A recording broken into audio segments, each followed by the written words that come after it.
Bom dia, Shabbat Shalom. Estamos começando nessa manhã mais um Café com Torá aqui na Missão Bereshit. Nós vamos dar um tempinho para que vocês comecem a entrar aí e mostrar que estão já dentro da sala virtual para que a gente possa começar. Hoje com o nosso Rosh, Carlos Alexandre, e nosso Rosh convidado especial, nosso Rosh Gadol, mais uma vez. Vai lá, fala lá. Bem-vindo a vocês aí no canal hoje, nessa live, mais um Café com Torá. Espero que a ministração hoje seja bênção para vocês, como está sendo para nós. Amém. E que alcance a todos aí, nossos irmãos que estão começando a entrar no sistema da live aí. E Shabbat Shalom a todos. Amém? Amém. Shabbat Shalom. A Josi mais uma vez vai estar com a gente aqui acompanhando. Amém? Ela está ali atrás das câmeras anotando também as perguntas que vocês tiverem, as dúvidas.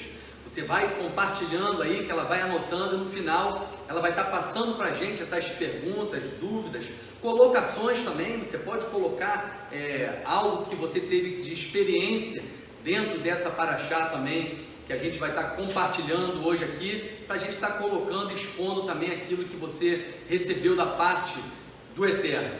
Então a Josi está ali compartilhando, para dar esse tempo para vocês poderem estar compartilhando essa live no Facebook, para a gente poder estar falando hoje sobre essa paraxá. A gente vai começar a paraxá hoje, um novo livro, na verdade, da Torá, que é Bemidbar, né, Números.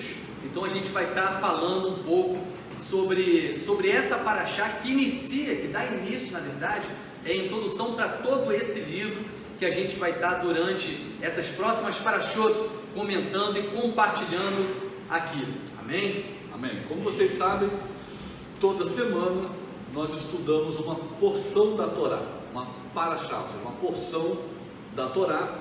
Na semana passada nós finalizamos o livro de Vaikra, de Levítico, e essa semana nós iniciamos então o livro de Bamidbar, o livro de Números. Hoje nós vamos aproveitar sempre na primeira porção, a gente dá aquela visão ampla do livro, porque a primeira porção ela é a introdução do livro, e a gente vai falar um pouquinho sobre todo esse aspecto no deserto, né? Bamidbar, Midbar, deserto, no deserto. E a gente vai falar os aspectos desse deserto, né, os significados desse deserto, e a respeito de uma celebração importantíssima nesse contexto, que é a celebração de Shavuot. A gente vai falar um pouquinho sobre Shavuot, porque esse é o Shabat que antecede Shavuot.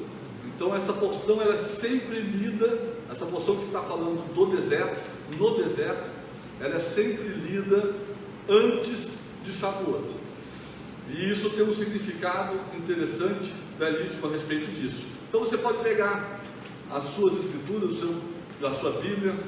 Essa porção ela está no número de Números. Ela vai do capítulo 1, verso 1, até o capítulo 4, verso 20. Então essa é a porção dessa semana.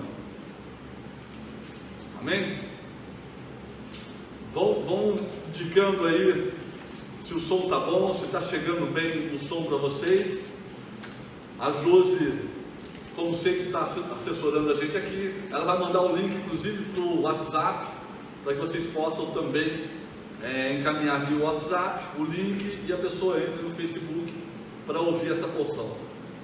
Amém? Amém. Gente, a gente vai ver que esse novo livro que a gente está iniciando, Números, é dado esse nome Números, né, pela Septuaginta, né, porque na verdade ele vai começar a falar sobre o censo que ocorre, a contagem do povo que ocorre ali no início daquele livro, por isso que deram o nome Números, né, de contagem.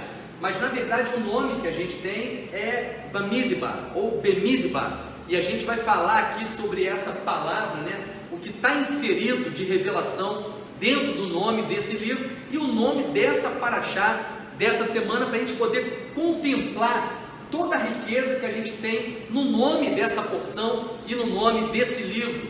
É um tempo que vai narrar, na verdade, o livro vai narrar sobre o tempo em que o povo viveu no deserto.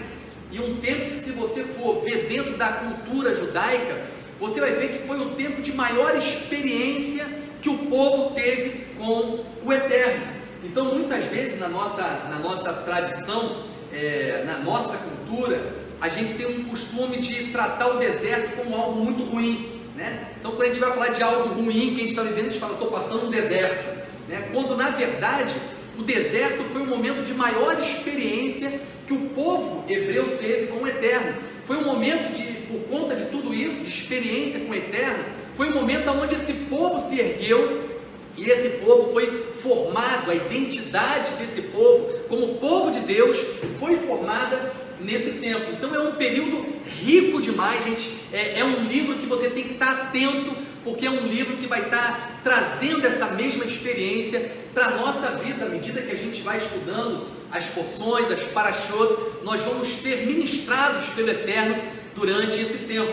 Interessante que a gente estava aqui antes de dar início, a gente estava aqui conversando um pouco sobre esse livro, sobre essa porção, e a gente estava vendo, e isso acontece porque é a multiforme sabedoria do Eterno. Cada um acaba tendo uma experiência diferente dentro daquela porção. Então a gente estava conversando aqui, eu tive um impacto em uma determinada área dessa porção. O Rosh Palácio teve outro momento, outras questões que chamaram a atenção dele. O Rosh Lédio também, cada um acaba tendo uma experiência naquele momento, naquele ano que ela está lendo a porção, algo que o Eterno fala pessoalmente com ela, e isso é a beleza que a gente tem no estudo das parashot. Então o foco central desse livro da Torá, que a gente está começando a estudar nesse Shabat, na verdade é o período que o povo teve de experiência no deserto, quando saíram do Egito, e a experiência e o tempo que eles viveram no deserto, e o que o Eterno operou na vida deles nesse tempo. Eu queria até fazer uma coisa, né? Eu queria começar a fazer uma leitura com vocês, para que a gente possa, desde já, entender a importância desse contexto de deserto, a importância que esse tempo tem para a nossa vida, e como é importante a gente estar lembrando e revendo o tempo todo esse período que o povo teve de experiência com o Eterno no deserto. E no deserto, porque eu vou ler logo o início da porção, pode ler? Pode ler? Pode. Eu vou ler os primeiros versículos aqui, Números, Bemidbar, no capítulo 1. Essa vai ser a nossa primeira leitura. Capítulo 1, do versículo 1, vou ler até o versículo 3. Diz assim: Adonai falou a Moshe no deserto do Sinai, na tenda do encontro, no primeiro dia do segundo mês do segundo ano após a saída da terra do Egito.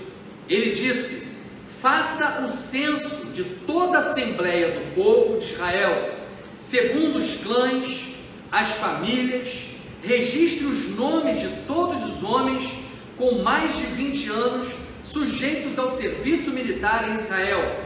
Você e Aharon enumerarão grupo a grupo. Por isso o nome Bemidbar, no deserto, porque o texto diz aqui que Adonai falou a Moshe no deserto. Um outro texto que eu queria começar aqui para a gente poder falar um pouco. Um outro texto, eu quero que você abra esse texto agora aí na sua casa, para você estar meditando nessa manhã com a gente. Jeremias capítulo 2, Yirmiyahu capítulo 2, a partir do versículo 1, diz assim: a palavra de Adonai veio a mim. Eu espero que você esteja recebendo essa palavra nessa manhã, aí na sua casa, na sua sala, aonde você estiver. A palavra de Adonai veio a mim. Primeira coisa que já vem aqui no início aqui é a palavra veio, Davar. Grava isso, palavra, Davar. Assim como inicia aqui, Adonai falou a Moshe, lá em Números capítulo 1, Jeremias, o profeta Jeremias, no capítulo 2, começa dizendo: a palavra de Adonai veio a mim. E ele diz: vá e grite aos ouvidos de Jerusalém que Adonai diz isto, que seja ouvido por vocês aí agora o que Adonai diz. E ele diz: lembro-me de sua devoção quando era jovem, como à semelhança de uma noiva você me amava, como você me seguiu pelo deserto, através de uma terra não semeada. O Eterno está dizendo que ele se lembra, ele traz a lembrança daquele tempo em que o povo vivia no deserto, um tempo que aquele povo estava como uma noiva diante do seu noivo. Então ele nos chama a nós trazermos a lembrança também esse tempo, para que haja o retorno de toda a essência e de toda a experiência que o povo teve com ele, que você volte a esse tempo, quando ainda jovem, que você tinha essa experiência com o Eterno, lá no deserto, em meio ao deserto. E deixa eu contar só mais uma experiência, aqui rapidinho. Eu não sei quantos de vocês já tiveram a oportunidade de estar no deserto, e eu vou falar isso para poder a gente entender algumas questões aqui, para que a gente possa analisar essa palavra Bemidbar, que a gente vai analisar. Eu não sei quantos já tiveram a oportunidade de ir ao deserto. Eu já estive algumas vezes no deserto da Judéia. Se o Eterno permitir, ano que vem a gente vai ter essa experiência de poder estar no deserto da Judéia juntos. E uma das experiências que eu sempre gosto de fazer quando tenho essa possibilidade de ir no deserto da Judéia, é subir um monte no deserto, e lá em cima daquele monte a gente tem a sensação clara do que é um deserto. Primeiro, um vazio imenso. É a primeira sensação quando você chega em cima de um monte. Você vê um grande vazio, um lugar onde você está só, onde você está sozinho. E segunda coisa tremenda que você vê no deserto é o silêncio. Interessante que a gente tem tido essa experiência nesse período aí de quarentena. Eu tenho tido essa experiência na minha casa, o silêncio que fica a cidade, porque o número de veículos é menor, toda a movimentação é menor, e isso diminui o som. Então quando eu toco, por exemplo, o shofar na minha janela, eu vejo como que o som do shofar se propaga no meio daquele silêncio, daquele vazio que a gente tem visto. E no deserto acontece a mesma coisa. Quando você sobe um monte no deserto e você dá um brado em cima de um monte, é muito interessante a gente ver como que a voz se propaga no deserto. Então a primeira coisa que marca a minha vida quando eu falo de deserto é saber que o deserto é um lugar onde a voz ela é propagada, onde não há interferência, onde não há interferência de outro tipo de som, de outra coisa que venha tirar a sua atenção, impedir você de ser alcançado pela voz que está sendo propagada. Então que nesse tempo que você possa viver, enquanto nós estivermos meditando em Bemidbar, nesse livro de Números, que a voz do Eterno seja propagada na sua vida, que nenhuma interferência venha impedir, que você ouça cada letra, cada palavra, cada mensagem revelada da parte do Eterno para a sua vida, que você seja alcançado nessa manhã pela voz do Eterno da vara. Uma palavra que você vai ver daqui a pouco que está inserida dentro do conceito de deserto, da vara. Palavra está inserida nesse conceito de Bemidbar. A gente vai ver isso aqui hoje, amém? Amém? Então foi no deserto que o povo teve as maiores experiências, teve um maior crescimento espiritual, não como indivíduos, mas como povo. Foi ali que foi forjada a nação de Israel. E essa experiência no deserto, desse livro, Bemidbar, é importante para a gente por causa disso, porque em certo sentido nós estamos no deserto. A nossa vida é o deserto na qual nós caminhamos para a terra prometida, a nova Jerusalém, a Jerusalém celestial, a vinda do Mashiach, e a gente está vivendo esse momento. Por isso essa história, esse livro, com os ensinamentos desse livro, são tão importantes para aplicar na nossa vida hoje. Amém, mestre? Tem um texto aqui muito interessante, pastor. Tem que ser mais alto. botou o microfone na minha boca. Eu vou ler um texto aqui, uma frase, que o pastor leu em Jeremias, muito interessante. Em Jeremias capítulo 2, ele leu aqui, ele fala assim: lembro-me da sua devoção quando era jovem, como a semelhança de uma noiva, você me amava, como você seguiu pelo deserto, através de uma terra não semeada. Meu irmão, Adonai é um Deus que semeia onde não tem semente. Ele cria vida onde não tem vida. Se você for ver o deserto do Sinai, muita gente acha que o deserto lá era arenoso. Não, é um deserto pedregoso. É de pedra e areia seca. Não era igual o deserto do Saara, não. Lá é tudo montanha. E não tem vegetação. O Eterno, Ele, quando nós estamos com Ele, isso é muito importante. Você andar com o Eterno é algo muito sério, muito importante. Quando você não vê nada na sua frente, quando você não vê provisão nenhuma, você está no deserto realmente, Ele com você, Ele faz a provisão chegar. Porque no deserto não tinha água e Ele fez a água brotar da onde? Da rocha. Não tinha comida, Ele fez brotar onde? Comida, maná, codorna, carne.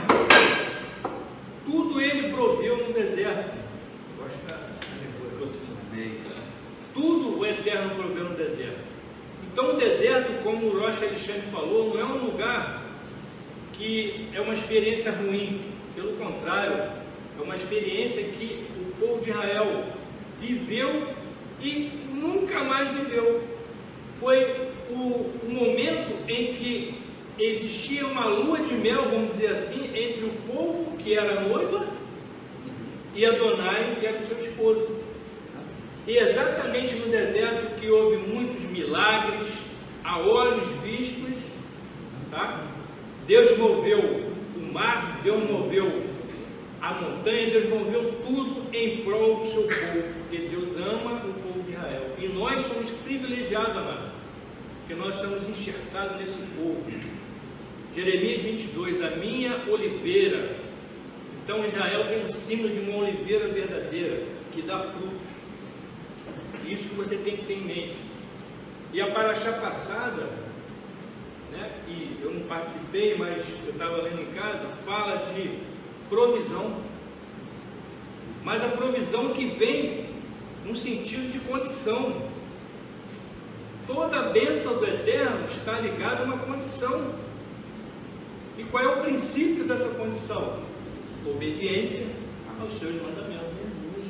Lá no primeiro versículo, lá da paraxá primeira, está escrito lá, Am Berubotai. Ou seja, se nos meus estatutos andares e cumprires os meus mandamentos. Ó, bênção através de condição. Então a sua obediência, a minha obediência, a nossa obediência atrai a bênção do Eterno. Amém, querido? E é por isso que durante esse período no deserto é que vai ter um acontecimento extraordinário, que nós vamos falar daqui a pouco. Você vai falar que você vai falar sobre o nome? Amém? Para a gente poder focar e conseguir absorver o máximo que tem dentro do nome Bamidbar ou Bemidbar. Na verdade, esse nome a gente já viu que surge aqui no início do texto, em Números capítulo 1, quando diz que Adonai falou a Moshe no deserto. Quando a gente vai procurar a raiz dessa palavra Midbar, né? É Bemidbar, no Midbar, deserto. O conceito, para entender o conceito dessa palavra, deserto, Midbar, a gente precisa buscar a raiz dessa palavra, da palavra Midbar, que aqui está como no deserto. Mas na verdade você vai ver que essa palavra ela traz um sentido, deserto tem um sentido de palavra, de Davara, que é palavra. Então na verdade está dizendo o seguinte, na palavra. Então está dizendo de um tempo em que nós somos introduzidos na palavra, que nós estamos na palavra. A palavra passa a ser essa unidade perfeita. Por isso nós teremos Shavuot, teremos o Sinai, a entrega da Torá, teremos a revelação da luz, o tempo da revelação da luz, que é a Torá. Vamos falar disso daqui a pouco também, compartilhar com vocês. Mas olha que interessante a raiz dessa palavra. Toda vez que a gente comenta aqui alguma coisa da literatura, as pessoas pedem a gente para dizer da onde está tirando a informação. Eu vou tirar essa informação então do Dicionário Internacional de Teologia do Antigo Testamento, onde você tem a palavra dabar aqui, para você ver, né, qual é o que ela traz, na verdade, aqui como revelação e conteúdo para a nossa vida. Então olha só, alguns conceitos dessa palavra que está inserida dentro da palavra deserto, midbar. Diz o seguinte, que a raiz é davar, e davar é falar, declarar, conversar, ordenar. Então está no sentido de palavra, de falar. Outra palavra que a gente tem aqui muito interessante, além de davar, que tem a mesma raiz, é a palavra dober. E dober é pastagem, fala de alimento. Então é o se alimentar da palavra. A gente lembra até o texto, né? Não só de pão viverá o homem, mas de toda a palavra que sai da boca do Eterno. E interessante falar esse texto até no momento que a gente fala de deserto, porque essa palavra dabar também, ela tem uma derivada que é midbar, que é boca. Está lá também no Dicionário Internacional. Midbar também é boca, midbar é deserto, debir é oráculo. Então está falando de quando você lê o que o dicionário traz, ele diz que sempre traz um sentido de comunicação. É o Eterno trazendo a sua palavra sendo pastagem, sendo um alimento ao seu povo, a sua palavra trazendo revelações, oráculos, mistérios de Deus. Então esse é o conceito de deserto para a gente. Então deserto é se alimentar da palavra, é se alimentar daquilo que vem do alto, aquilo que vem da parte de Deus, é receber as revelações do Eterno. E o deserto é o lugar de nós recebermos essas coisas, e você viu isso na vida do povo hebreu. Isso que é interessante. Então, Dicionário Internacional, página 292, você vê a raiz dessa palavra midbar aqui presente na sua vida, lugar de propagação da palavra, sem nenhuma interferência de outro tipo de som, sem nenhuma interferência humana, mas a palavra direto da boca de Deus sobre a nossa vida. E muito maior ainda, se a gente for adiante, a própria revelação, e eu sempre falo isso, a gente sempre olha as coisas no foco da revelação do Mashiach, Yeshua, e ele é a própria palavra viva de Deus. Ele vem do interior, porque a palavra é aquilo que sai do interior. Então ele é parte do Eterno nesse sentido, ele deriva do Eterno nesse sentido, é a palavra viva de Deus, a nossa vida, e ele está revelado ali também, em meio a essa palavra midbar. Uma outra coisa interessante quando a gente fala de deserto, se quiser me interromper, pode interromper, quando a gente fala de deserto, e é algo que sempre quando a gente estuda essa Parashá midbar, sempre me vem à memória uma teoria, né, que é conhecida como a teoria da hierarquia das necessidades humanas, de Marshall. Não sei se a pronúncia é essa, eu tenho aqui um colaborador aqui atrás também, um interno, Marshall, é isso? Marshall. Teoria da hierarquia das necessidades humanas. E eu trouxe aqui anotado, essa teoria, ela fala sobre 4 principais necessidades humanas. Por que eu quero falar isso? Porque você vai ver o que o Eterno faz, o que ele faz em meio ao deserto. Essa teoria diz que a primeira grande necessidade humana é a necessidade fisiológica, necessidade de comer, necessidade de beber, né? De se alimentar num todo, porque sem isso o homem não sobrevive. Então diz que é a primeira necessidade fundamental do homem. A segunda é a necessidade de segurança, né? Se sentir seguro, ter um lugar de abrigo, né? Ter um lugar que proteja ele da questão climática ou dos ataques, possíveis ataques. Então esse sentimento de segurança seria a segunda necessidade. A terceira necessidade, segundo essa teoria, é da relação social, do relacionamento. O homem tem essa necessidade de se relacionar, seria o terceiro. E o quarto é estima, é valor, é ter valor. E o interessante é que quando o Eterno tira, na verdade, o povo hebreu do Egito e leva eles para o deserto, a princípio está levando eles para um lugar onde você não tem aquela primeira necessidade, você não tem o que comer, você não tem o que beber, e o povo passa exatamente por isso, né?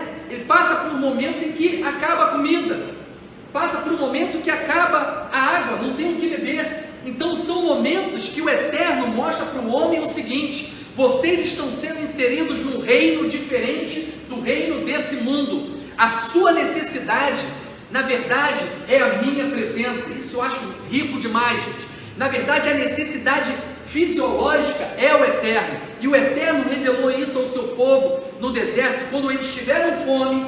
A primeira necessidade aqui, e o Eterno deu a eles o maná do céu, deu o alimento que vem do alto. Tiveram sede, e o Eterno deu água para eles no meio do deserto.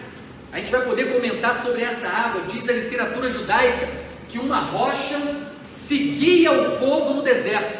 Havia uma rocha, diz a literatura judaica, que havia uma rocha que caminhava junto com o povo no deserto. Era chamada, e diz que essa rocha caminhava e dava água ao povo por causa dos méritos de Miriam, né? E aquela água jorrava o tempo todo para eles. Então a necessidade fisiológica, o Eterno falou: sou eu que concedo a você a sua necessidade fisiológica. Segundo, segurança.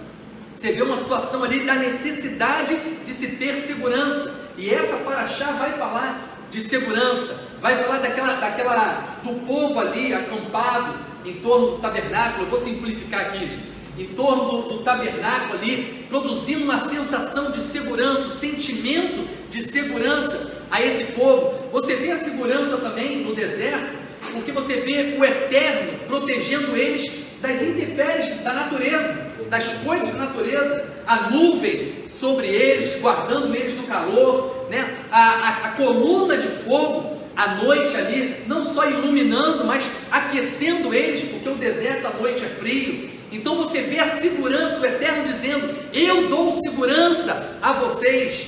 Então a gente viu o povo sendo introduzido no reino, mudando a mente, porque antes a necessidade deles vinha do homem. Eles necessitavam, gente, olha só, quando o povo está no Egito, eles irrigavam ali com o Nilo. Você tinha o Nilo, eles cavavam ali aqueles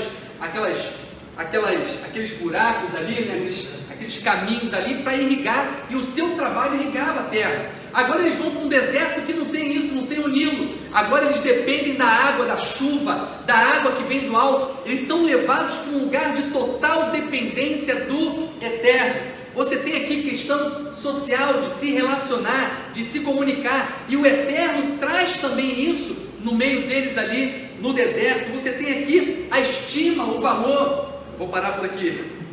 A estima, a questão do valor, porque o povo, quando estava no Egito, foi retirado deles o valor pessoal. Eles eram tratados como um qualquer. Se morreu um, se morreu dois, se morreu três, era indiferente para eles. Eles queriam só explorar aquelas pessoas e não dava a eles o devido valor. E no deserto, o Eterno vai mostrar que cada um desse seu povo tem valor. Esse é o tema que a gente vai depois, mas eu quero deixar aqui ficar ainda nesse contexto da palavra Bemidbar, que revela e traz tudo isso para a gente. Então revela essa palavra, que na verdade toda a nossa necessidade, como diz a teoria da hierarquia das necessidades humanas, a sua necessidade é o Eterno. Você necessita do Eterno no reino de Deus, e a gente vai ver isso de reino hoje também, porque nós estamos dentro da 7ª semana de Sefirat Haomer, e a 7ª semana a palavra é Malhut, e Malhut vai falar de reino. Malhut é reino. Nós vamos falar que nós somos introduzidos nesse reino. Então, essa palavra e esse tempo de deserto revela muita coisa para a nossa vida e traz essa formação, essa identidade de que nós somos povo de Deus e somos diferentes. A nossa necessidade é do eterno, a nossa dependência está no eterno, e o deserto ensina isso para mim e para você. Por isso eu digo, não há nada melhor do que estar no deserto. Isso é, não há nada melhor do que estar num lugar onde a voz do eterno é ouvida, sem nenhuma interferência, um lugar onde eu reconheço que a minha necessidade física, material, vem do eterno, que na verdade a minha necessidade de segurança, a minha segurança está no eterno, que o meu relacionamento, a minha comunhão está no eterno, e que o meu valor está também no eterno, um valor que vai ser muito bem explicado nessa paraxá, nessa contagem, nesse censo que a gente vê nessa paraxá Bemidbar. Amém? Amém? Interessante, o pastor falou agora, do Rocha Alexandre, né? Ele explicou a semântica da palavra Bemidbar. Então, a essência dela é na palavra. Então, tudo que ele falou aí, se você não estiver na palavra, você não recebe. E quem é a palavra viva do eterno? Yeshua. Se você não estiver nele, que ele é a palavra, ele é o Bamidbar. Essas bênçãos não chegam até você. Então, como um povo separado, nós temos que estar na palavra. Bemidbar, está aqui. Essa é a essência daquilo, porque o campo de ação de Deus estava no deserto, e todo o povo estava na palavra, na Torá. É maravilhoso isso, né? Deixa eu ler mais um texto. Vou ler mais um texto para confirmar tudo aquilo que a gente está falando. Tanto de que o eterno é aquele que supre, né? E essa é a diferença que a gente precisa entender. A nossa mente precisa ser transformada. Eu não posso continuar com aquela mente do Egito, com aquela mente de um reino mundano. Eu, como sou transportado do Egito para a nova terra, para Canaã, eu sou tirado do reino das trevas para o reino da sua maravilhosa luz. A mente precisa ser transformada. Eu não posso continuar aqui com uma mente do Egito.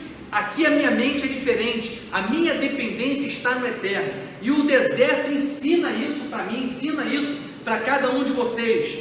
Deuteronômio, capítulo 8, Deuteronômio capítulo 8, versículo 2, vai mandar você novamente lembrar desse tempo de deserto. Deuteronômio capítulo 8, versículo 2, a partir do versículo 2 diz assim: lembrem-se de todo o caminho pelo qual Adonai os guiou nesses 40 anos no deserto, humilhando-os e testando-os, com o objetivo de saber o que estava em seu coração, se vocês obedeceriam às mitzvot ou não.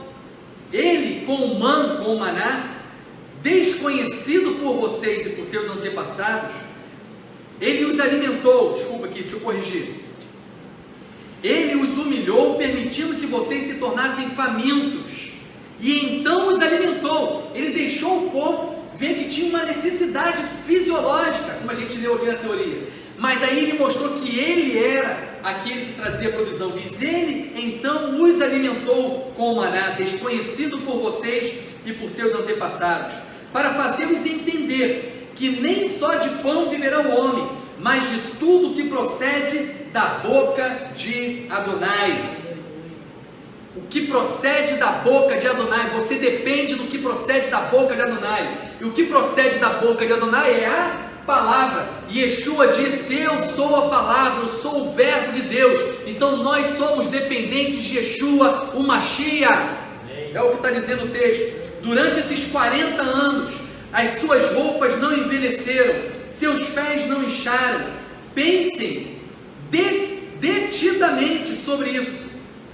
Pensem continuamente, constantemente sobre isso. É uma outra palavra marcante essa semana que a gente acabou de viver a 6ª semana de Sefirat HaOmer, uma semana que a palavra revelada nesse processo que a gente está vivendo é a palavra Yesod. Yesod fala de constante, ser constante naquilo que o Eterno tem estabelecido para a nossa vida, é o que está escrito aqui. Então ele diz: seja constante, né? Pensem constantemente sobre isso.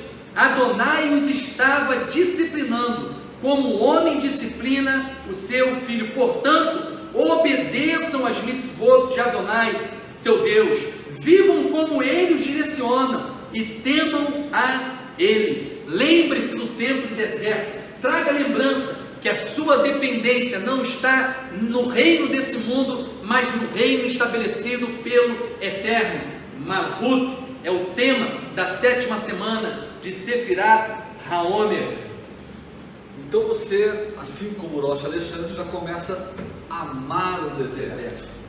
O deserto é uma bênção, não com aquela visão de que o deserto é um local, mais do que um local onde não tem a provisão.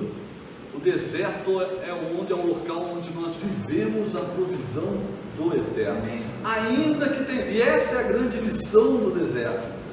A gente tende a dizer assim, o deserto é o local onde eu estou infeliz, estou sofrendo, etc.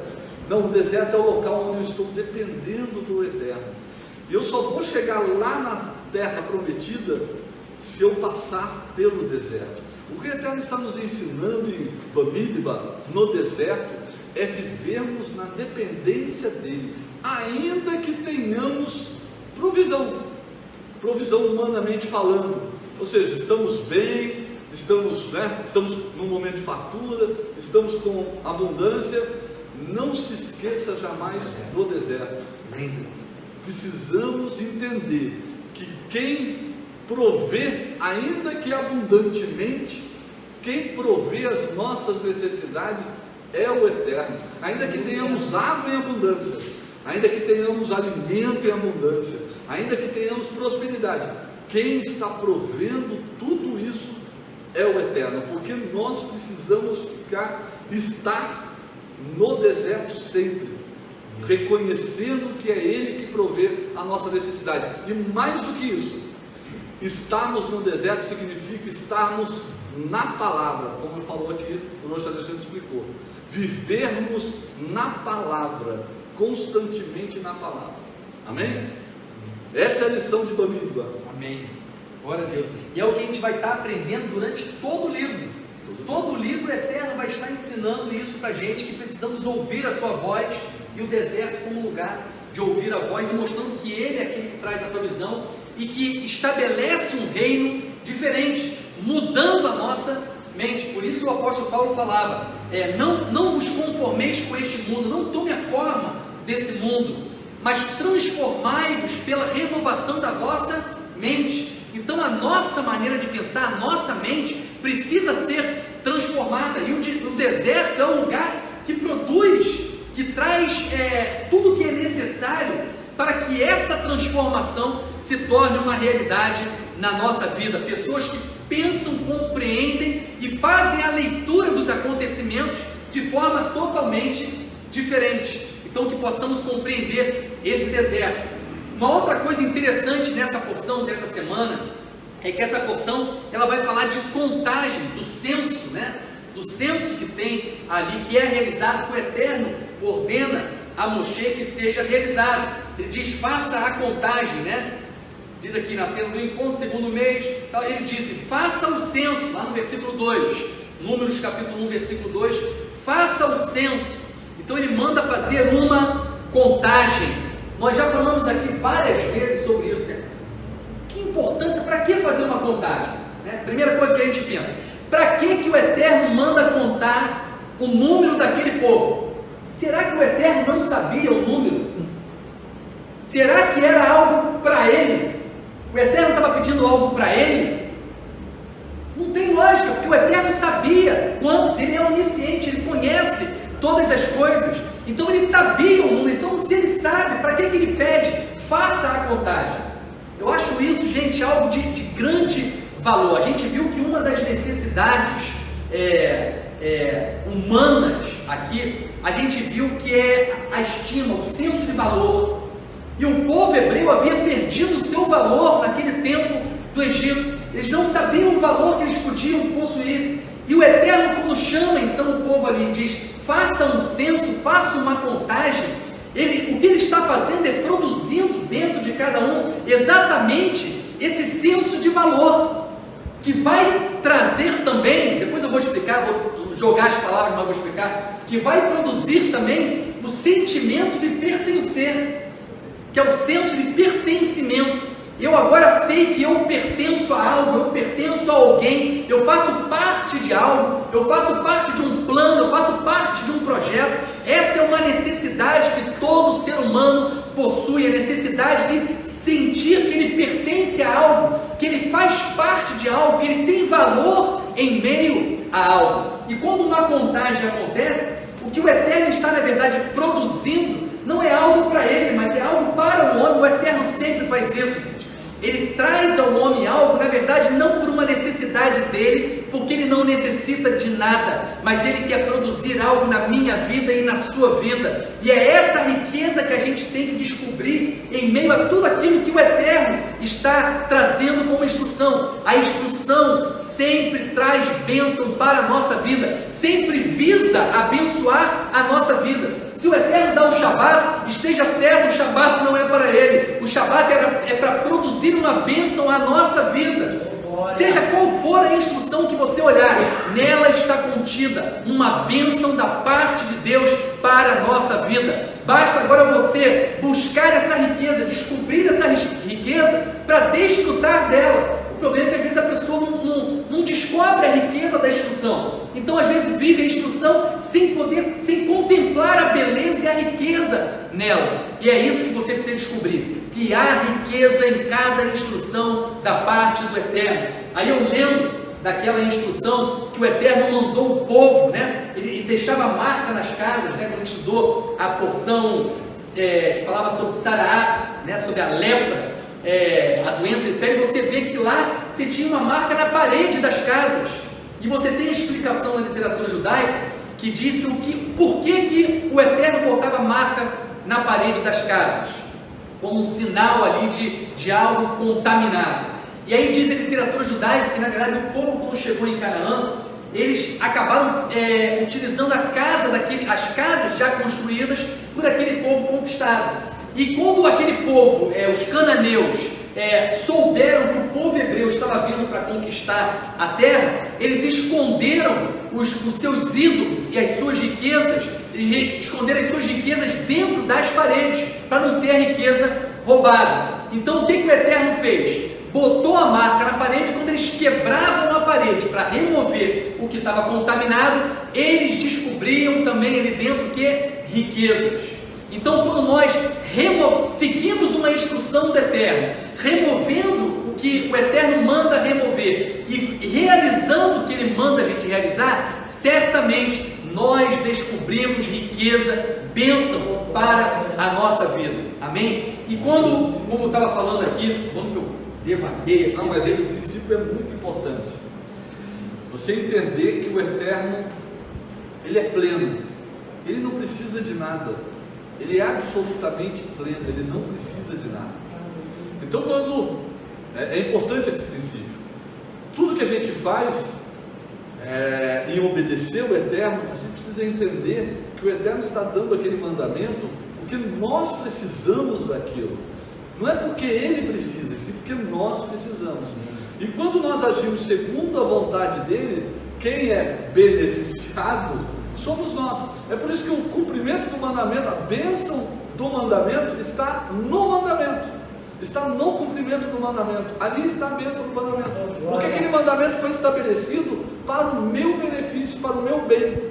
Ele estabeleceu na sua infinita sabedoria mandamentos que farão bem para mim. Então é uma tremenda tolice, não é?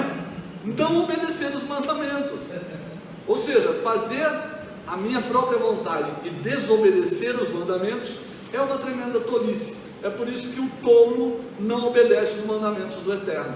O tolo, ele acha que os mandamentos do Eterno não são importantes. Então, volto a dizer, esse princípio é importante. Ou seja, nada que eu faça completará o Eterno nesse aspecto. Ou seja, Ele é pleno, Ele não precisa nada do que eu faça, mas Ele entregou os mandamentos para que nós possamos ser plenos, para que nós possamos viver em plenitude. Por isso que os mandamentos do Eterno nos traz shalom, shalom, paz, shalom, plenitude. Amém? Eu estou procurando, na verdade, aqui. Essa semana eu li exatamente um texto na literatura judaica que fala sobre isso. Que ela diz que, na verdade, que a bênção das mitzvot é a própria mitzvot. Então, que a bênção da instrução do Eterno é a própria instrução do Eterno. Então, eu não realizo o que eu quero conquistar algo. O viver aquela instrução é a conquista. É a própria bênção. O cumprir aquilo é a própria bênção. Porque o Eterno, na verdade, a instrução não é algo para abençoar o Eterno, não é algo para trazer algo ao Eterno, mas é para trazer algo e produzir algo em nossa vida. E é isso que durante muito tempo a gente perdeu, e hoje a gente está retornando e conseguindo contemplar. É o que as Escrituras falam de quando o Shabat se tornar deleitoso. Quando você descobrir a riqueza da instrução, a glória de viver, a bênção que é a própria instrução. Então é isso que é trazido a nós. E o censo ele é feito, né? Voltando aqui ao tema que a gente deu uma volta. Quando o Eterno pede para fazer o censo, ele não está pedindo porque ele quer ter uma informação que ele não tem, de forma nenhuma. Ele já tem aquela informação, mas ele sabe que a realização do censo, essa instrução, cumprir essa instrução, vai produzir algo no homem, uma bênção para o homem. E qual é a bênção do censo? O sentimento de valor, o sentimento de pertencimento, de que eu pertenço ao reino, que eu sou parte do povo de Deus, que eu faço parte do reino de Deus. É isso que ele começa a produzir naquele momento. Você imagina o povo comparecendo diante dos líderes, comparecendo ali, porque ele está sendo contado ali, e então naquele momento ele tem um sentimento: eu pertenço a um povo, eu pertenço a um grupo. E aí você vê que o Eterno está revelando ali o seguinte: você tem valor. E é tremendo a gente ver isso, porque a gente aprende algumas coisas, porque quando você para olhar o início da porção, ele vai desenvolver esse valor, esse sentimento de valor e de pertencimento. Porque ele diz: faça o censo de toda a assembleia do povo. A literatura judaica divide dessa forma. Fala que a primeira coisa que foi contado é o valor deles como povo. Então ele está dizendo: você tem um valor inserido dentro do contexto de um povo. Quando o Eterno olha para o propósito de um povo, quando o propósito de um povo, não de uma pessoa separada, o propósito de um povo tem um propósito. Então, quando ele olha para o propósito do povo, ele traz aquela pessoa contada como povo, e ele diz: você tem valor em meio a esse povo, para cumprir o propósito como povo. Então não é o que você faz sozinho, mas o que você faz em unidade com um povo. Isso é importante a gente entender. Você vai conseguir entender o porquê que eu estou falando isso depois. Depois ele diz: segundo as clãs. Então ele vai dizer que vai contar também clãs, aqui na verdade são tribos. Ele vai fazer a contagem das tribos aqui. Então você tem valor dentro de uma tribo. Então você tem valor como povo, dentro de um povo, inserido no contexto de povo, e você também tem valor e tem um propósito dentro de uma tribo específica, no contexto de uma tribo. E ele vai continuar, ele vai dizer: e as famílias. Então você também tem valor dentro do contexto de família. Ele está diminuindo agora aqui dentro do contexto de uma família, você também tem valor. E ele vai chegar e vai dizer: registre os nomes de todos os homens. Então vai falar que você também tem um valor individual. Você sozinho, por si só, há um valor em você. Então o Eterno está dizendo: você tem valor como pessoa, individualmente falando. Há um propósito do Eterno para a sua vida. Você é valioso para o Eterno. Ele está dizendo: eu conto você, eu estou contando você como indivíduo. Mas ele diz também: você também tem valor dentro de um núcleo familiar. Você tem valor na sua posição dentro da sua casa. Seja você como mulher, como esposa, seja você como marido, seja você como filho, você tem valor dentro desse núcleo familiar. Você tem um propósito do Eterno no núcleo familiar. E aí ele vai mais adiante, ele fala: só que você também tem valor dentro de uma tribo, dentro de um grupo tribo. Tem gente que hoje em dia desvaloriza, né? Tira o valor de tribo. Gente, se nós pegarmos, sejam as sinagogas, sejam as congregações, seja o que for, existe um propósito do Eterno que muitas vezes é diferenciado de uma congregação para outra congregação, isso fazendo uma analogia, congregação com tribo, e existem propósitos diferentes. Então, meu amigo, não queira caminhar sozinho. Se você caminha sozinho, você está vivendo o valor individual. E tem gente que fala, não, mas eu faço parte do corpo. O corpo é o todo, meu amigo. O corpo é a assembleia. Você tem valor sim como parte de um todo de Israel, mas você está esquecendo algo. Você também tem valor dentro de uma tribo. Existe um propósito para você dentro de uma tribo. Existe um propósito para você dentro do núcleo familiar também. Então você precisa, não abra mão, não lance fora aquilo que o Eterno determinou como valor para a sua vida. E tem gente pegando esse valor, rasgando esse valor, seja porque foi maltratado numa tribo, ou porque passou uma frustração no meio de uma tribo. Existe um valor também dentro de uma tribo, entenda isso. E eu quero contar uma história para fechar essa parte minha aqui, senão eu vou. Existe uma história no Midrash, que diz, que vai exemplificar exatamente essa questão da importância de fazer contagem. Qual o valor de contar? E o Eterno algumas vezes contou o seu povo para restaurar o valor desse povo, porque contar é dar valor a algo. Quando eu conto aquilo que eu dou valor, que eu tenho como importante, isso eu conto. E aí tem uma história no Midrash que diz que um vendedor ele tinha duas caixas, tinha uma caixa grande e tinha umas caixas pequenas. Ele pegava muitas pérolas e ele jogava um monte de pérola dentro daquela caixa grande para arrumar, para levar para venda. E algumas outras pérolas ele embrulhava com muito cuidado e botava em caixinhas pequenas, embrulhava outra e colocava numa caixinha pequena. E aí ele chegava lá no mercado e ele jogava aquela caixa grande com várias pérolas, ele jogava assim num lugar e ficava ali, né? Já as outras caixinhas pequenas, ele contava quantas que ele botava ali, com caixinhas separadas.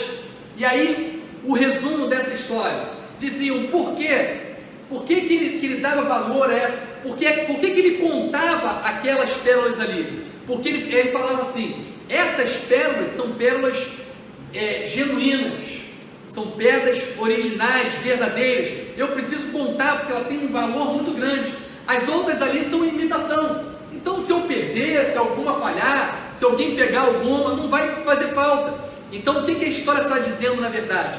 Que o que a gente conta tem valor. Então, quando o Eterno conta ao seu povo, ele está dizendo, você tem valor. E aí dá ao povo esse sentimento, essa estima e essa necessidade que a gente viu na teoria da hierarquia, das necessidades humanas de Marshall.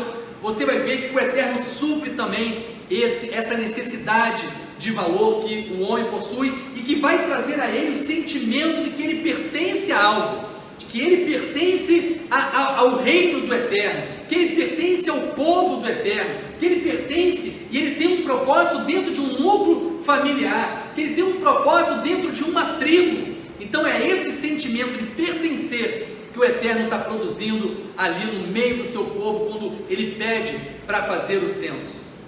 Posso dar uma lida aqui na passagem, que ela é a base daquilo que a gente está falando. E se você não sabe quem é você dentro do reino de Deus, você precisa conhecer. Tem muita gente que não sabe que tem uma identidade. É isso? Então isso que a gente está falando aqui é identidade. Você pertence a um povo. E esse povo pertence a um Deus.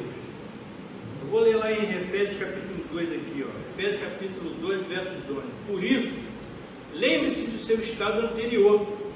Vocês gentios de nascimento, chamados de incircuncisão, por aqueles que, por meio da operação da carne, são chamados circuncisão, naquele tempo não tinham Messias, ou Yeshua, estavam alienados da vida nacional de Israel, e eram estrangeiros às alianças, incorporavam a promessa de Deus, estavam neste mundo sem esperança e sem Deus. Nós éramos assim. Hoje nós temos uma identidade, nós pertencemos a um povo e esse povo tem um Deus, e esse Deus é o nosso Deus. Então nós temos essa premissa em nossas vidas. Essa é a nossa identidade hoje. Nós pertencemos. Então esse sentimento de pertencer a Deus tem que estar dentro de nós também, porque nós somos também pertencentes a um povo. Amém? Efésios capítulo 2, versos 11. Amém? Amém. Anote. Essa é a sua identidade. Essa questão do valor na contagem, não sei se o Rocha Alexandre ia falar também, porque eu achei que você fosse também falar disso daí. Diz a literatura que são 10 censos no texto bíblico, né? E que 9 desses censos, dessas contagens, já aconteceram e falta uma última contagem, né? Então, em 10 ocasiões, o Eterno determina a contagem do povo. E 9 dessas ocasiões já aconteceram e falta uma. E a questão da contagem, a gente percebe bem a questão do valor da contagem como quando a gente era criança, né? Então você tinha lá os carrinhos e você contava aqueles mesmos carrinhos quase todo dia, né? Você já sabia quantos carrinhos tinha, mas você ia lá e contava. Isso, ia lá e contava de novo os mesmos carrinhos, os mesmos 10 carrinhos, mas era só aquele, mas você contava de novo. O valor da contagem, né? Você só conta aquilo que tem valor, aquilo que você falou. E a gente, como ninguém é mais humano do que uma criança, né? E a criança faz exatamente isso. Amém? Então essa questão das tribos, por exemplo, o Eterno começou a falar da nação, o censo, a contagem da nação, e terminou lá no indivíduo, e não o inverso. Porque ele está querendo dizer que é uma nação, existe uma nação que é composta de indivíduos, que é composta de tribos, famílias e indivíduos. Mas existe uma nação, você pertence a uma nação.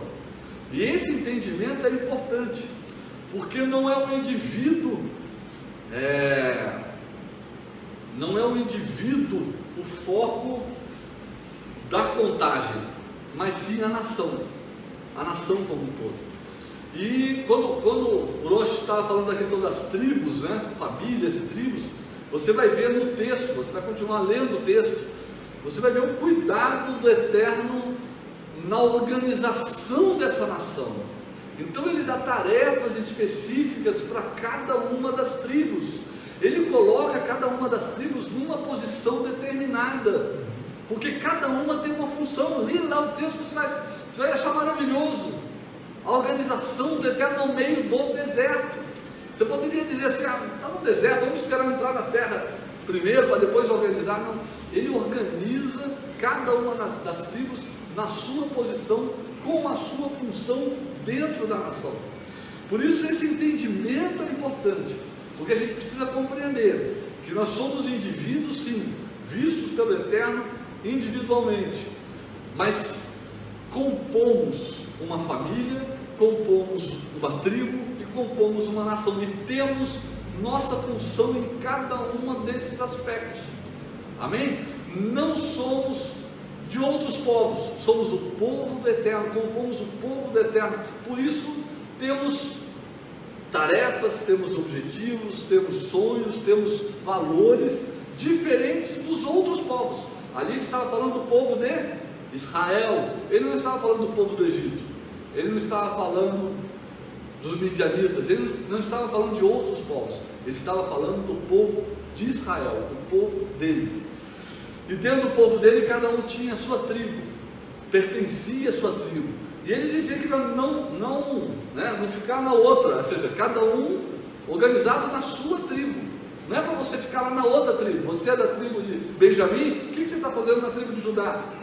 Fica lá na tribo de Benjamim, porque lá você tem sua função. E dentro da família, e aí volta o valor da família. Diz a literatura judaica, mas que o que há de mais valioso no judaísmo é o conceito de família, essa estruturação, porque tudo acontece na família. Tudo começa a acontecer não no indivíduo, mas na família. E a família tem esse valor extraordinário, porque é ali onde é na família que são transmitidos esses valores do eterno. Isso trazendo para a gente a importância, a necessidade e a importância de transmitir esses valores, e o tempo todo o eterno está falando dos descendentes, para transmitir esses valores aos descendentes, aos teus filhos. E isso acontece dentro da família, não é na congregação. Na congregação também acontece, mas a importância de nós compreendermos que a transmissão desses valores do eterno acontece dentro de casa. É importante entender isso, porque a gente precisa desconstruir muita coisa que foi estabelecido como doutrina e que não é bíblica. Então, biblicamente falando, a gente precisa construir esses valores dentro da nossa casa. A congregação é onde é a nossa tribo, é onde a gente se reúne como tribo, porque nós temos reunidos como tribo uma função no eterno. Nessa organização do eterno, a gente tem como tribo, a gente tem uma função, para que a gente possa então compor essa grande nação que é a nação do eterno. Amém? É importante a gente saber, a gente tem que entender o seguinte: o eterno ele só tem um povo, um povo, não tem dois povos. Ele fez dois povos um, então é único.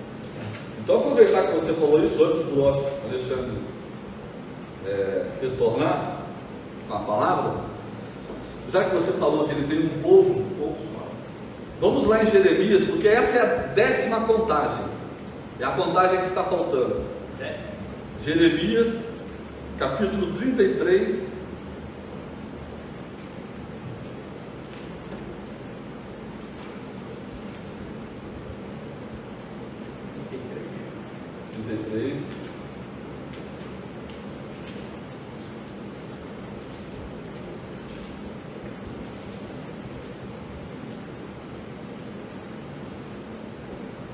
Verso 12.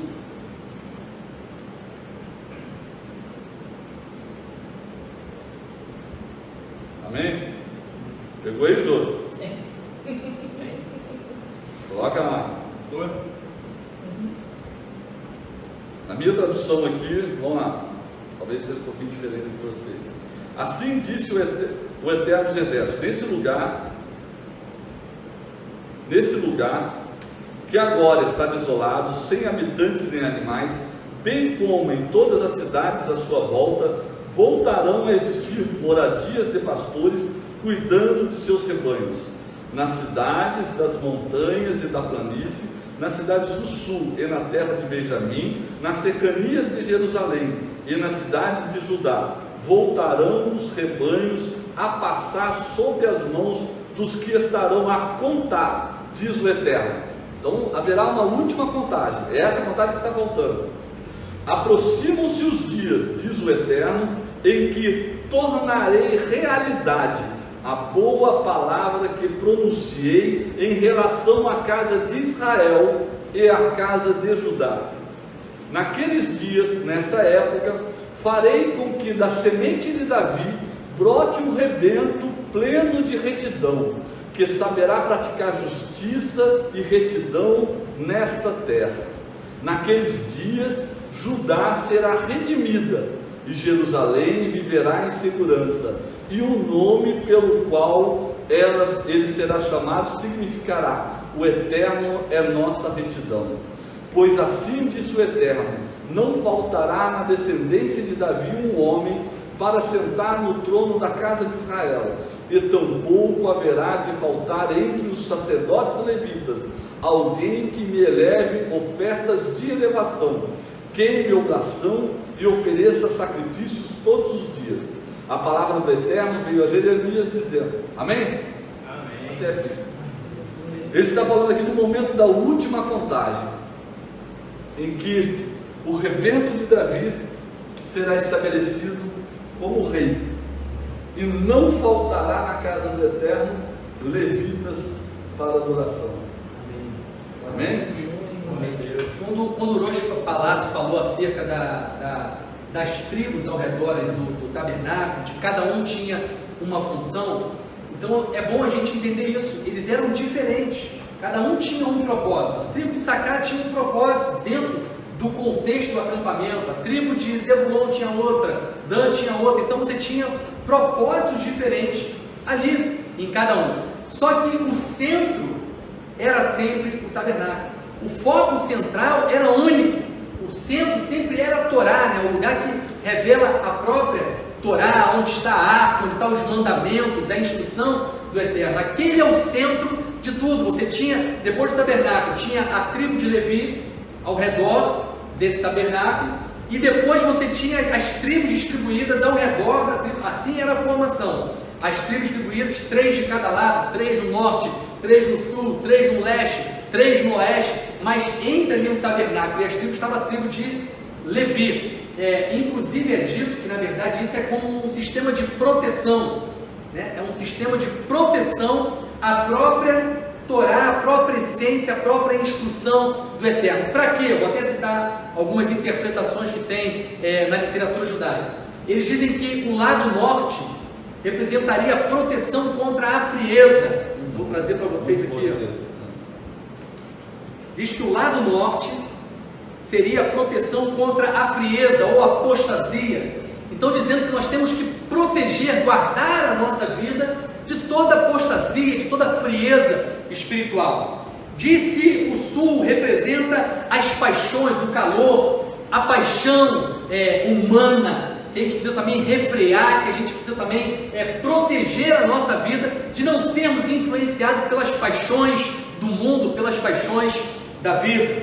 O lado leste simboliza a soberba, né? O brilhantismo, aquele que se acha o máximo, né? O brilhantismo, que é o lugar onde você tem o nascer do sol. Então fala que temos que proteger a nossa vida, ter equilíbrio e proteger a nossa vida do brilhantismo e da soberba. E o lado oeste, que é o lugar onde se põe o sol, então tem aquela coisa da escuridão, né? A gente tem que guardar a nossa vida também dos nossos medos, é o que diz aqui, da insegurança, né? Então precisamos guardar a nossa vida. Então diz que essa posição é uma posição de proteção à própria vida. E tem um texto que eu gosto muito em Provérbios, eu não lembro exatamente onde está, mas Provérbios diz o seguinte: de tudo que você deve guardar, guarda, pois, o seu coração. Então, guarde o seu coração de toda frieza, de toda apostasia, guarda o seu coração de toda paixão humana, proteja o seu coração de todo brilhantismo, de toda soberba, proteja o seu coração de todo sentimento de insegurança e de medo. E como que nós protegemos o nosso coração? Quando a gente está na instrução, quando o nosso foco, o centro da nossa vida é a instrução revelada no tabernáculo ali, e quando nós estamos na posição que o Eterno estabeleceu a nossa vida, estar cumprindo o propósito de a gente caminhar segundo a instrução, nos passos da instrução, é produzir essa proteção em nossa vida. Se eu estou no propósito, não haverá paixão humana que venha alcançar a minha vida, não há insegurança, não há nada disso, porque o propósito, estar inserido no propósito, focado na palavra do Eterno, na Torá, o que é revelado no deserto, né? A voz, o falar do Eterno, Dabar, é isso que vai guardar, é isso que vai proteger a minha vida e a sua vida. Uma outra questão também em relação à divisão, algumas pessoas falam assim, mas como é que era feita essa divisão da terra, né? A literatura judaica traz uma história também que é reveladora. Eu gosto das histórias porque elas trazem sempre um contexto de revelação para a nossa vida. E a literatura judaica diz o seguinte, que quando eles chegavam no local para montar o acampamento, aquela rocha que a gente falou já aqui, que era a rocha que dava água, que trazia água para eles, aquela rocha, eles começavam a cantar e aquela rocha começava a derramar das águas, e aquelas águas faziam então um círculo ao redor do tabernáculo, separando então um lugar que seria o lugar dos levitas. E depois diz que faziam um outro círculo ao redor desse, e aí estabelecia o limite dos acampamentos das tribos. e entre elas riachos, né, valas também de água era dividida, separando assim um local de cada tribo. Na verdade, o que revela qual é a nossa posição, o que delimita a nossa vida, o que estabelece os limites do propósito de Deus para a nossa vida, são as águas que jorram da rocha. As águas revelam o mover do Espírito, as águas revelam a própria vontade do Eterno. É a vontade do Eterno, é a palavra do Eterno que chega a nós através do Espírito, do Ruach HaKodesh, é que vai me mostrar a posição que eu devo estar, o que eu devo estar cumprindo, o propósito que eu tenho que estar cumprindo. Fizeram uma pergunta, eu vou até compartilhar com vocês que não chegou aqui, uma pergunta acerca de, podia ter a mistura das tribos, uma mulher de uma tribo casar com pessoas de outras tribos, porque a gente tem alguns textos que a gente vê essa possibilidade. Não foi o padrão inicial estabelecido pelo Eterno. O Eterno era a tribo cumprindo o seu papel, mas você tem sim alguns casos que a gente, se vocês quiserem comentar. Não, até porque a contagem, ela era pelos cabeças das famílias, pelos pais. Né? Então, a divisão das tribos era pela linhagem paterna. Então, meu pai é da tribo de Benjamim, eu sou da tribo de Benjamim. Se eu sou uma mulher, né, e me casei com alguém da tribo de Benjamim, o pai dos filhos é da tribo de Benjamim, os filhos serão da tribo de Benjamim. Mais ou menos, eu acho que é mais ou menos esse o raciocínio, é uma linhagem paterna. Tá? Era até para evitar, para proteger a questão da divisão da terra, né? Porque você tinha divisão dos territórios, então se você propaga, ia ter uma mistura dos territórios que haviam sido divididos e separados pelo Eterno. Mas é o peso também da continuidade, porque a tribo de Judá tinha que continuar, a tribo de Levi continua, então era continuidade de tribo. Isso. Mas essa divisão era basicamente feita pela linhagem paterna. Eu ia falar um negócio que você falou aí. Então, quando você lembra, deixa eu contar uma história. Deixa eu contar a história aqui. Era China direto hoje é Minas. Para a gente ver, gente, como a Torá ela é profunda, com o tamanho do conhecimento que o Eterno dá à nossa vida. Estou colocando aqui só como um extra aqui para compartilhar com vocês. Eu não vou citar o nome, mas a médica que cuidava da minha esposa, que fez o parto dos meus 2 filhos homens, depois que eu tive 2 filhos homens, eu tenho 2 filhos homens, para quem não sabe, o Gabriel e o Pedro, e numa última consulta, que ela queria saber se queria ter mais filho ou não, no meio daquela conversa, ela virou para mim e falou assim, e era uma mulher de Deus, eu não sei se ela tirou isso da ciência, ou se ela tirou isso da Torá, né? O que eu vou mostrar para vocês é que o que ela falou para mim, como médica, já estava na Torá, já está na literatura judaica, na verdade. Ela virou para mim e falou assim, olha, eu vou ensinar você a fazer filho e mulher. E como é que pode isso? Ensinar como é que faz filho e mulher, filho e homem? E ela disse o seguinte para mim, que eu não esqueço mais até hoje. Ela falou, quando a sua esposa estiver no início da ovulação, se vocês tiverem uma relação, vai ser mulher. Se você tiver um relacionamento depois de um período já que se iniciou a ovulação, vai nascer homem. Ela falou para mim. Dá para lembrar até de... do Labão e... Jacó. Lembrei até de Jacó. Mas como é que pode isso? Aí ela deu a explicação. Ela falou que, na verdade, o espermatozoide que produz o sexo masculino, né, que fecunda para trazer o sexo masculino, ele é mais veloz. Então, se a mulher já ovulou, com o tempo o óvulo já desceu, ele vai chegar mais rápido e vai fecundar primeiro. Se a mulher estiver no início da ovulação, o espermatozoide que determina o sexo feminino, ele é mais resistente. Ele não é mais veloz, mas ele é mais resistente. Então ele vai conseguir percorrer aquele percurso, ele vai resistir mais tempo, então a probabilidade de nascer mulher é muito grande. Então ela deu, essa semana lendo a literatura judaica diz assim, gente, para ver como é que a Torá é uma coisa tremenda, diz o seguinte, o Alter Ebe pronunciou perante ele o Maamar, Al Sheloshá Devarim Haolam Omer. Após o Maamar, ele lhe disse: se o homem emite a semente primeiro, ela dá à luz uma mulher. Se uma mulher emite a semente primeiro, ou melhor, mais tempo, ela dá à luz um homem. A literatura judaica falando exatamente o que aquela médica, o que a ciência estava falando, você vê já presente como um conhecimento na parte, mas foi só uma ilustração, foi só um acréscimo que eu quis trazer a vocês aqui. Se ter menino ou menina já sabe o segredo. Várias probabilidades. E a beleza da distribuição das tribos, está falando de tribo, de menino, menina e tribo, você provavelmente ia entrar depois desse assunto, mas eu não sei, vamos caminhando. Hoje à noite a gente celebra Rosh Chodesh, é o início de um novo mês, o mês de Sivan.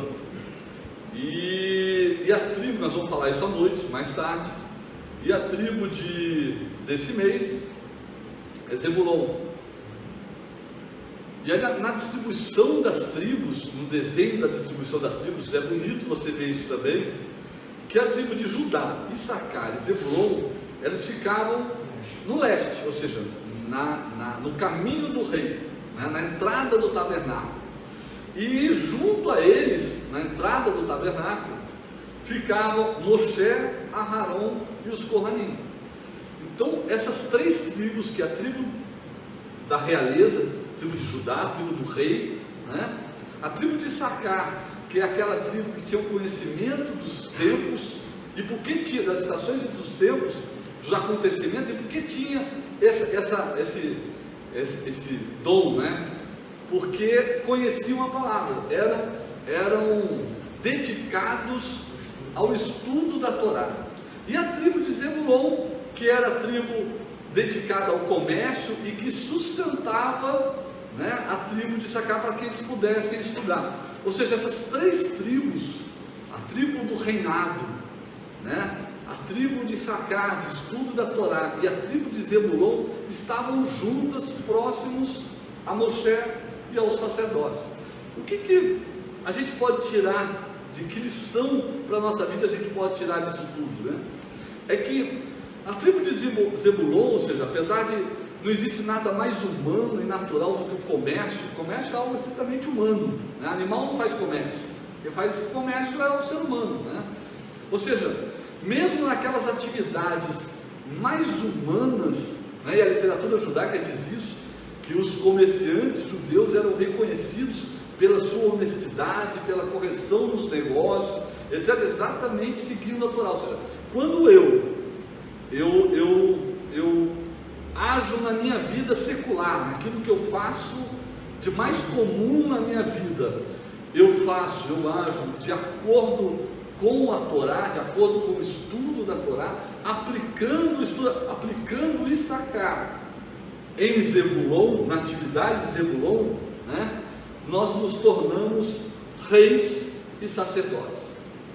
Judá e Kohanim, reis e sacerdotes. Ou seja, eu achei belíssimo, porque na entrada da tenda, essas tribos foram reunidas a Moshe e a Arão, aos Kohanim. E o simbolismo delas é muito significativo. Amém? Para ver como é que a gente está caminhando dentro do tempo estabelecido pelo Eterno. Mas hoje à noite a gente vai falar sobre isso. Hoje à noite nós teremos uma live, nós vamos fazer a rápida lá, e estaremos falando sobre Rosh Chodesh, celebrando Rosh Chodesh, que é esse novo mês, que é o mês de Sivan. E você vai ver como que tudo isso está conectado. Você tem ali essas três tribos ali no leste, a porta do rei. Você vai ver que esse mês de Sivan vai falar sobre reino, vai falar sobre rei. Você tem a letra desse mês, que é a letra Zayin, que é uma letra que é coroada, a gente vai ver isso hoje à noite. Então você tem a questão do rei, e acontece na 7ª semana da contagem do homem, que a palavra é Malhut, reino. Então estamos vivendo um tempo que fala do estabelecimento do reino, estamos sendo inseridos no reino. Esse é o tempo que a gente está vivendo. Todas essas palavras revelam isso. Então a gente colocou lá que a gente já falou um pouquinho de Sefirat HaOmer, que a gente já está falando um pouco sobre, inclusive em Rosh Chodesh, Sivan, sempre acontece no terceiro dia dessa última semana de Malhut. Por quê? Porque diz a literatura que os 3 primeiros dias você tem o amor no reino, a disciplina no reino, e você tem, na verdade, a beleza do reino. Então eles dizem que você conclui o início do processo do estabelecimento do reino, exatamente em Rosh Chodesh Sivan. Mas tudo isso a gente vai estar comentando mais tarde, hoje à noite, uma nova live que a gente vai estar falando sobre o que esse novo mês, o mês de Sivan, tem de revelação para a nossa vida. E tem uma questão interessante falando da tribo do ensino, né? Uma tribo que ensinava a Torá, a tribo de Sacar. Você vê ali o reino, o sacerdócio, né? Revelado ali, a Zebulon trazendo sustento para que esse estudo fosse possível. Tem uma coisa interessante nessa paraxá, Bemidbar, no capítulo 3, que o capítulo 3 vai dizer o seguinte: estes são os descendentes de Aharon e Moshe. Só que depois que fala isso, que dessa introdução, ela não fala da descendência de Moshe, só fala dos descendentes de Aharon. Por que a Torá começa dizendo, esses são os descendentes de Aharon e Moshe, e depois só fala da descendência de Aharon?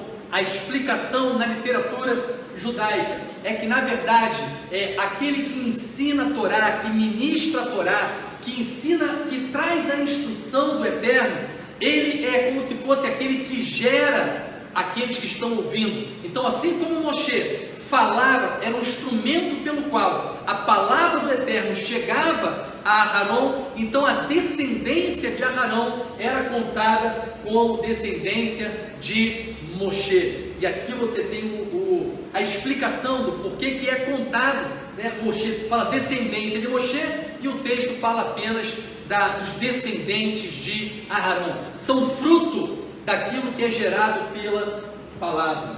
Você vê extraordinário que Saul, né, o apóstolo Paulo, ele tinha esse conhecimento.